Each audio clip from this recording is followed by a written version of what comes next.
In the original Battle for Middle-earth, each unit had an interface portrait taken from a frame of film.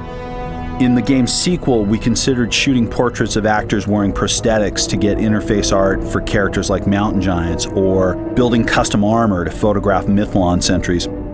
Ultimately, the illustrated parchment look of the interface art was created by Insun Kang and Eno Corella, and it was the best way to merge everything into a cohesive look which felt appropriate for the game.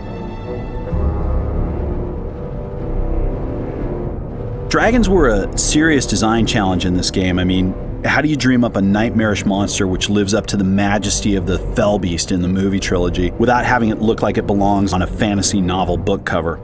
So virtually every artist on our project contributed in some way to the look of our game's dragons, and I hope the dragons we arrived at turned out suitably imposing.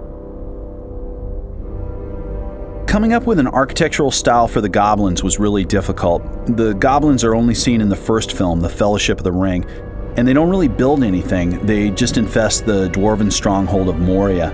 So initially we tried designing the goblin faction buildings as captured and wrecked dwarven structures, but the result didn't really seem distinct or interesting enough. This goblin arrow tower illustration by Feng Zhu became known as the Witch Hat building.